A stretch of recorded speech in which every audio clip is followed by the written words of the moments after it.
Welcome in to Locked On Knicks. Alex Wolf here, and James Harden has been kind of the story of the NBA this week. Things have gotten rocky or rockier in Philly, and the Knicks were once linked to this guy. So, should they look to revisit these conversations about James Harden? Is it worth it to pay this guy at this point in his career? And would the cost, particularly like an RJ Barrett, be worth going after James Harden? I'll talk about it all right now on Locked On Knicks. You are Locked On Knicks, your daily New York Knicks podcast, part of the Locked On Podcast Network, your team every day.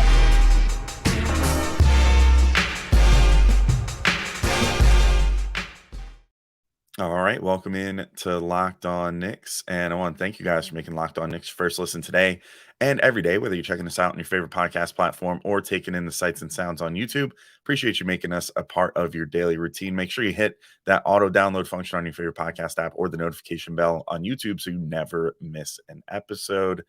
And if you want to keep the conversation going with Gavin and I, you can check us out on Subtext, which you can find in the episode description right from your phone. You can just text us and have conversations, get breaking news and insight into what we're doing with the podcast and whatever else. So check that out in the episode description.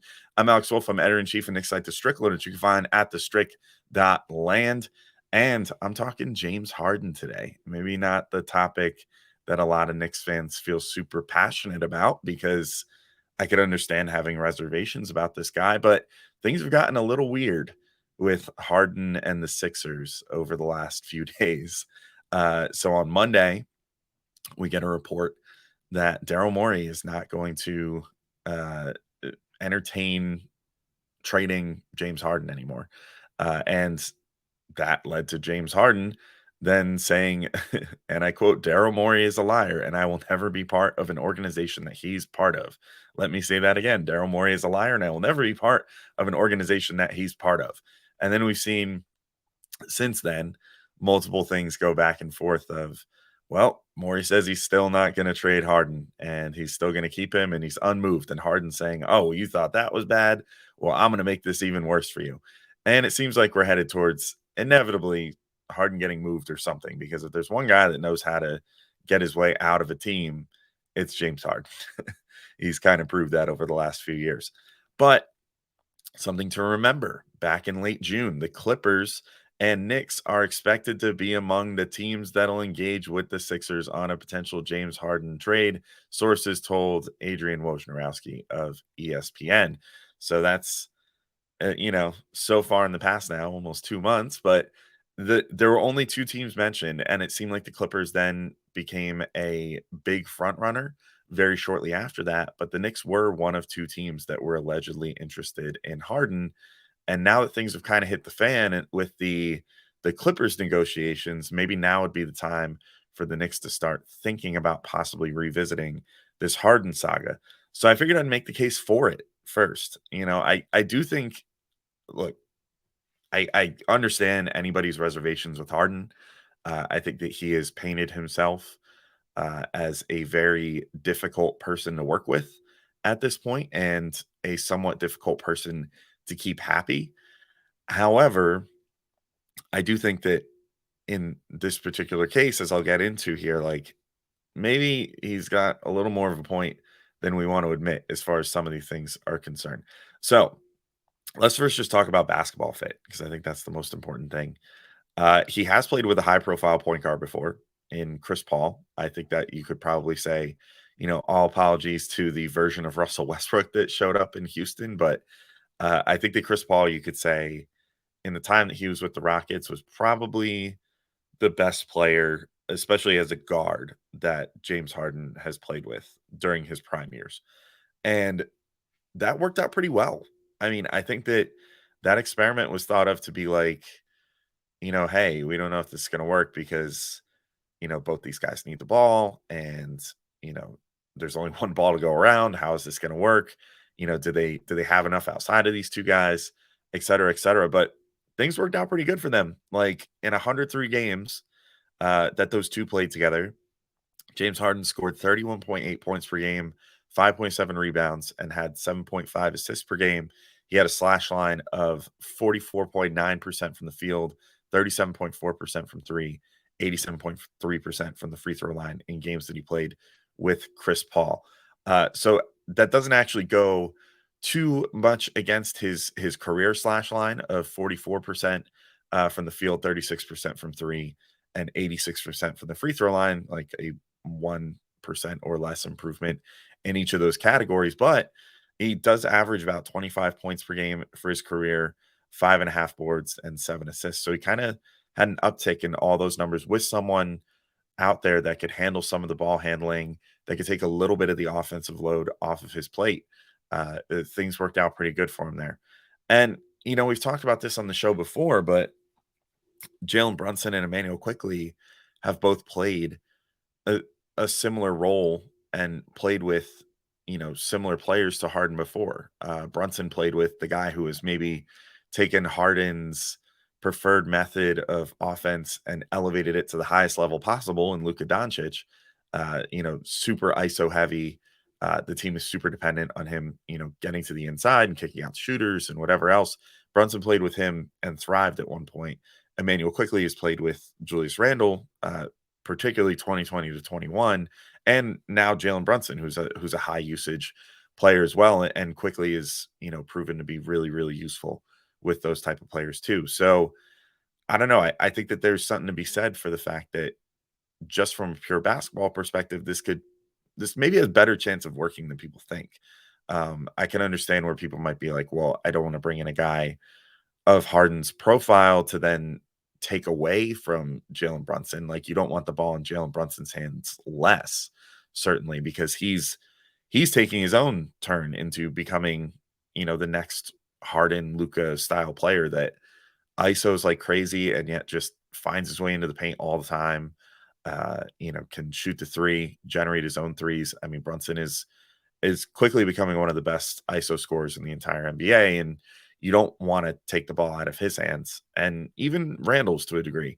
If you bring a guy like Harden in, but the point exists. Like, the Knicks ran into a situation in the playoffs where Brunson was the only guy that could create a shot, and Harden definitely helps in that capacity. So, maybe there's something to be said for his basketball fit on the Knicks. I also think that for all the concerns about his defense, and they're real. I mean, he's definitely not a great defensive player, but I do think that he gets maybe overblown a tiny bit, because his offense is that good that it offsets his defense. And, that's not something you could say for every player.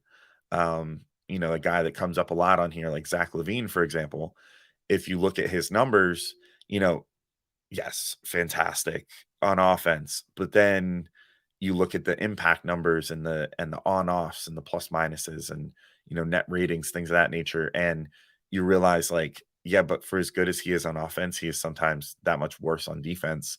And, you could see it show in the numbers where it's like, well, even for how good he is on offense, the Bulls are like barely better when he's on the floor, or they're, actually a slight negative when he's on the floor compared to off the floor based off how they play, and how the defense performs and all that stuff, even without his offense on the floor. But that's not the case with Harden. I mean, he is not. And I looked on two different sources because sometimes places calculate this different ways. So I checked Basketball Reference and Cleaning the Glass. Both of them have come to the conclusion that James Harden has not been a negative on-off player in like 10 years. Not since his first season with Houston. He was the team was 2 points better with him off the floor than on the floor his first season there. Ever since then, he's been overwhelming positive. I mean, it's most of the time not even just like oh, they're better by a point or two. It's usually like they're better by 5, 6, 7 points when he's on the floor. And that's calculated per 100 possessions. So for every 100 possessions, you get like 7 more points with James Harden on the floor than without. And so, we always say like trust the numbers, right? Like, you might look at the eye test and see like, oh man, James Harden gets blown by and has some pretty ugly defensive possessions sometimes. But then you can also look, and this is something that came up a lot in his time in Houston, and say this guy can guard bigger players. He can guard like threes on the floor. So if you'd effectively come in and replace RJ Barrett in the lineup, you could still have Quentin Grimes cover guards and have James Harden kind of hold his own against wings where he doesn't necessarily need that foot speed and whatever.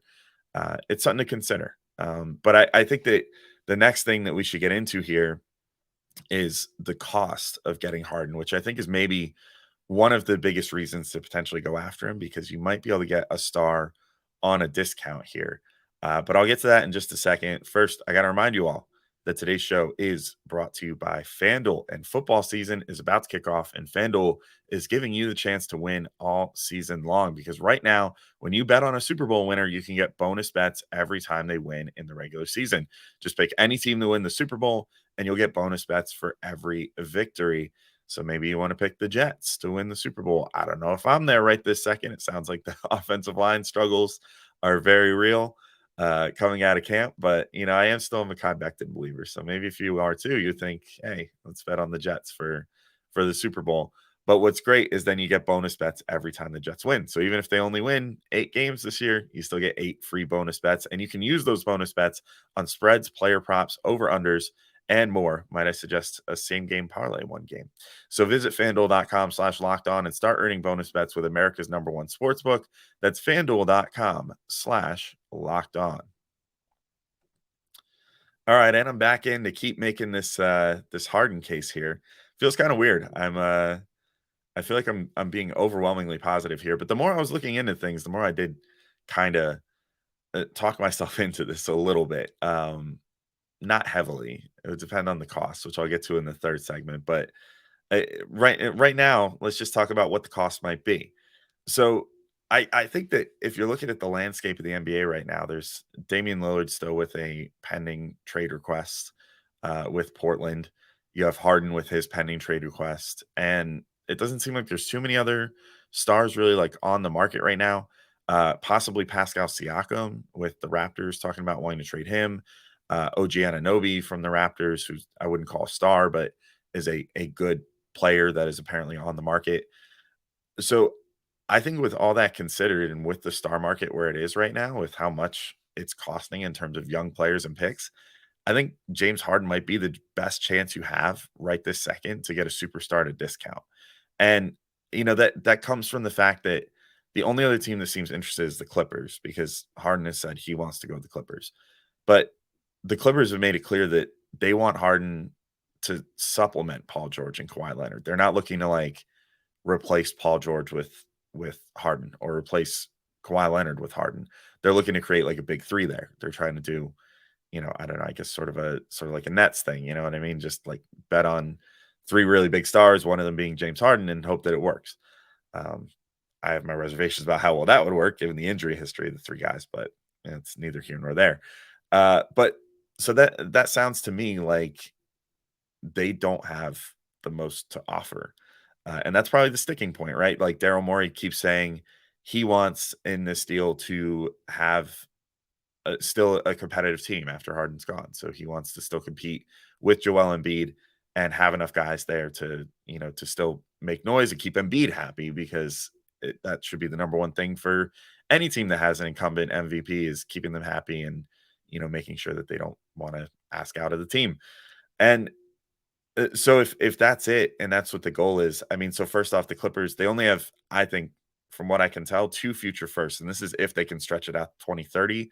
I'm slightly unclear. I think you can trade 7 years out, which would mean that those are on the table now. But so if that's the case, they have their 2028 and 2030 first round picks available to trade. That's because their picks leading up to that. And remember the Stepien rule in the NBA, you can't trade multiple or first round picks in consecutive years. So that caps you at if you trade your 2024 first round pick, which the Clippers did when they picked up Paul George from Oklahoma City. When you do that, then that means you can only trade them. So you traded your even year pick. Now you can only trade even year picks until you reach such a point where you have 2 consecutive first round picks again. And then you can kind of reset that and say, okay, we'll trade a odd year pick now or something. But so they only have 2028 and 2030 to work with. The rest of their picks are all tied up. They have some second round picks outgoing as well. They have a couple of protected second round picks incoming, but basically their pick situation is they have 2 picks and that's it. That's all that they have. They have no extra first round picks incoming.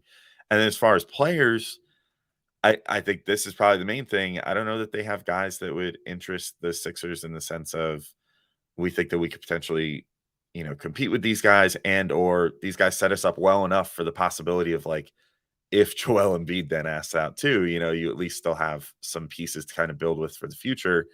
They have Norm Powell, who's a good scorer, but I feel like he's sort of capped at this point in his career as far as how good he's going to be. He's going to give you like 15 to 17 points per game, pretty decent efficiency. Um, good, but certainly not, James Harden level production. And I certainly don't know that, you would throw him out there and be like, oh, well, I trust this guy more than like Tyrese Maxey, to be a big offensive option. Then you've got like Marcus Morris, Bones Highland, sort of like utility players that can score the ball.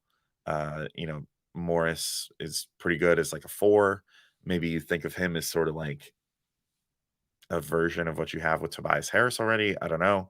And Bones Highland, has sort of had a weird career so far, but ended up on the Clippers last year. And, it's been a decent scorer so far in his career, like 11 point per game scorer that can create his own shot. But, whether you think he has like a star leap or not, and whether you're willing to deal with, I mean, you want to talk about volatile personalities. That's Bones Highland in a nutshell, requesting a trade off the eventual champions his second year in the league.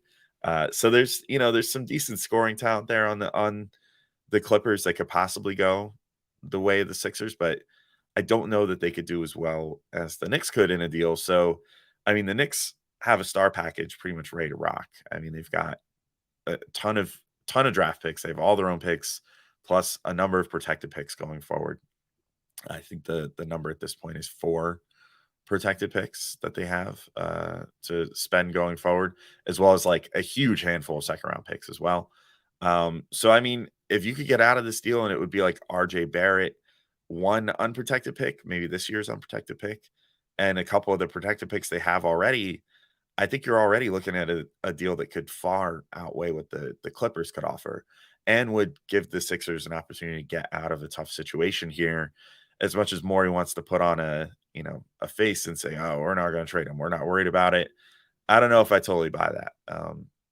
I think that once you hit the point where you're hitting training camp, and then if you start hitting preseason games or even regular season games, you're going to run into the same situation like what there was with Harden when he wanted out of Houston, where he's going to show up, out of shape. He's going to, maybe put on the alleged fat suit that people think that he had on underneath his uniform in Houston to make it look like he was more out of shape than he was. Um, I think you're going to run into some shenanigans, and I don't know that the Sixers will want to deal with that if their stated goal is actually to continue being a championship contender this year. Of course, you might run into the situation where Embiid also just becomes unhappy then because of whatever's going on. If the vibes are just that bad that he might then also kind of just be like, well, I'm done here too. So yeah, it's a whole thing, and I think that RJ Barrett would kind of give you that player that lets you sort of compete for the present and also be prepared for the future because he is only 22 years old. He's showing out, for Team Canada right now in the FIBA World Championships, or at least in the prelims. And so, things are looking pretty good as far as RJ right now. So maybe that's enough to entice them. But ultimately, I don't necessarily think the Knicks should go for this, and I'll get into that in the next segment. Although, again, I've been talking myself more and more into it, but let's kind of find our final conclusions in the next segment when we get back. All right, and I'm back in to finish talking about James Harden and whether I think the Knicks ought to go for him or not, given what the cost might be, and all that good stuff. So I think I've laid out first two segments on paper. Maybe this could work. Maybe this could work on the court. Maybe this could work from a value perspective, because I think that Harden could play with Jalen Brunson and Emmanuel Quickly in the backcourt. I think that the Knicks could get him for less than what it would cost to get another star of similar caliber, like Damian Lillard or something like that. Not that I would be in play for Harden 1,000 times before I'd be in play for Damian Lillard, just based off fit and everything. But do you really want to be the team that becomes James Harden's 4th team in 3 years. And I don't know. I think the first part of this problem is that Harden's been pretty difficult to work with, it seems like, and most importantly, he wants to get paid. So it's I will say this, it's hard to wholly blame him as far as the money's concerned, as far as his frustrations right this second. It's easy to forget, but last year he turned down nearly a $50 million final year option that he had on his contract when he got into the Sixers to then take a discount, a huge discount. He signed for I think it was a starting salary of about $33 million. So he left like 15 million on the table just last year alone to sign a deal with the Sixers that would allow them to then sign PJ Tucker and Daniel House and try to build this like Houston Rockets, Daryl Morey era plus Joel Embiid team that they kind of rolled with last year. Um, and so like, yeah, he lost a ton of money by staying there. And then now he opted into the final year of his deal because presumably he had some sort of discussion with Daryl Morey and said, "Okay, well, it's time to pay me now." And they had talked about, presumably him extending this year, now that the Sixers had made what moves they could make last year, Harden then extending this year and getting the big money deal that he wants. And then it sounds like Morey said no. Then Harden said, "Okay, well, trade me. I'll opt into the final year of my deal. So then wherever I go, they can sign me to an extension because you make a lot more money as an NBA player in today's day and age signing an extension than you do just an outright free agent contract." And so I think that that's where this whole Daryl Morey is a liar thing has come from, is that now Harden is once again slated to make below market value this year, and Morey has stated that he's just going to keep him on the team. So from that perspective, I get where Harden's coming from. It must be a really it must really make your stomach sink to look at your bank account and realize that you've left 18 or whatever or more $1 million on the table over the course of the past year. I would get that sick over $10,000. You know what I mean? So yeah, it must not be a great feeling. And so I sort of get where he's coming from. But that said, there is a certain implication that wherever Harden ends up going next is going to be the team that's going to give him that contract. And that they're going to have to kind of soft commit ahead of time to like, yeah, when we get you, we'll extend you. And that means that the Knicks would potentially be on the hook for signing this guy up who's 33 years old right now. I believe going to be 34 by the start of the season. Now you're going to be paying this guy into his mid 30s. What, $50 million, $45 million, whatever number you can come to, which is a big commitment. It's sort of a similar point to, I just mentioned Lillard, but like a similar point to where might look at a Damian Lillard trade and be like, yeah, it's pretty rough to pay this guy who's so reliant on his scoring and in part on his athleticism, to pay him that much money going deep into his 30s seems like a pretty risky proposition. So that's the first thing. But money aside, I think the other big thing at this point too is you do have to wonder if you get Harden and then he just gets bored.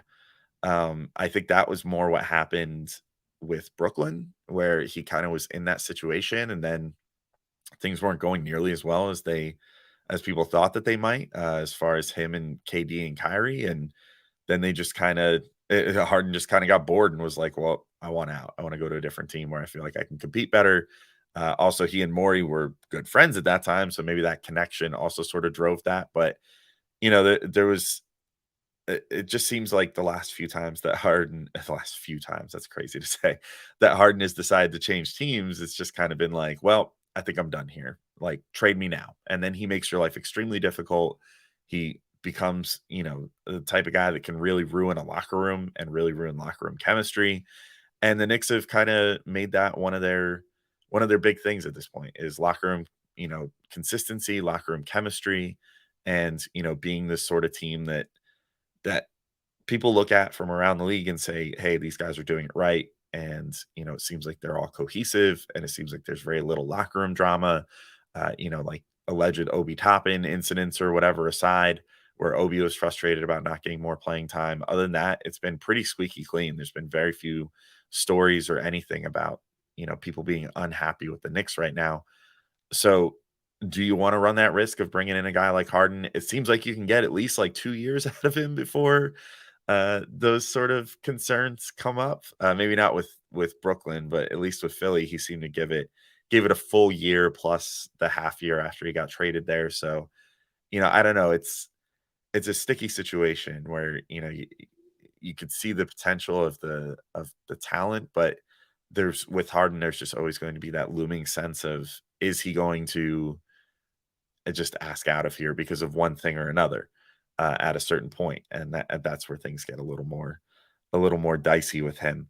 Um, but yeah, I don't know. I think that there's also, I guess, there's possibly concerns about him taking a back seat to Brunson and also possibly Randall, but those I have a little less worry about. Like he took the back seat to Harden, or sorry, to Embiid the last couple of years, and has been, I mean, at least from a basketball perspective, he did not seem to mind that too much. And I almost wonder if he likes it a little better when he can be sort of, a complimentary player that just eats, like just gets all kinds of easy looks because of the fact that, he's not having to be the MVP guy anymore. He can be the MVP guy's like top lieutenant. You know what I mean? So I'm not so worried about that, but I could see where people would possibly be worried about that as well if, he's if he would just become unhappy with not being the top guy on the team anymore. But anyway, so final verdict,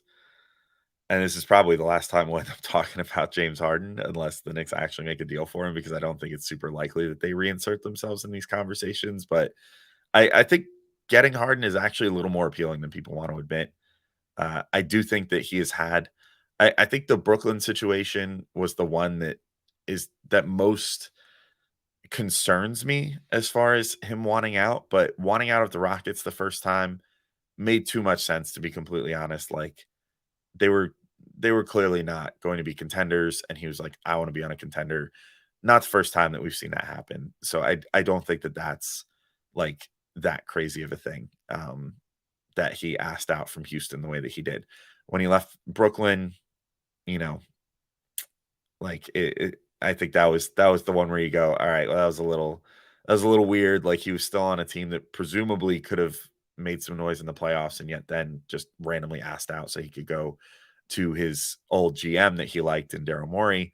And then now with Philly, I can get it from the contract perspective. And if he feels like he was wronged in that respect, I think he's just going about it very loudly, which predisposes people to say that Harden is in the wrong here, especially given his past. But I don't totally disagree with him on why he wants out of his current situation. Um, but like I don't know. I think the volatility is going to be the thing that turns most people off. I think that the basketball fit is better than people think, and the main issue would be the contract situation and whether you think that trading for this guy, like if you trade an RJ Barrett, who looks like he's maybe on the cusp of something here, for this guy who's clearly already an established star, but then the established star finally starts hitting that real downswing of his career, then you've just traded, a guy that you could have potentially had on your team for the next 10 years for a guy that you'll maybe only have on your team for 2 that doesn't turn you into an actual championship contender. But if things would work out as best as they possibly could, Harden could potentially turn this team into a championship contender. Like I know that people like to, kind of bring up like, well, what has James Harden done? But I mean, this is a guy that, I mean, the Sixers had their struggles. Obviously, they never made a conference finals appearance with him there. The Nets obviously had their struggles, which I think were more dealing with other players than Harden. Maybe had a little more to do with like Kyrie Irving, than Harden ever.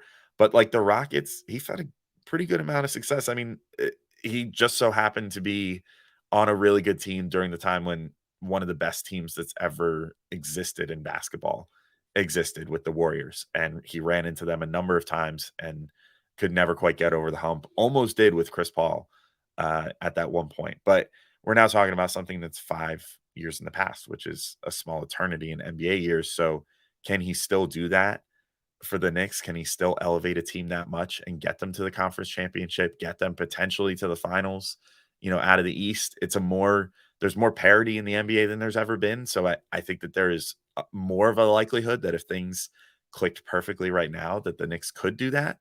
But it's a huge risk. It's a huge risk to take, and one that I think the generally risk averse Knicks will avoid, and probably rightfully so. Because honestly, like RJ Barrett, and this will probably be another episode, maybe even tomorrow's episode. Like RJ Barrett is doing great in FIBA right now.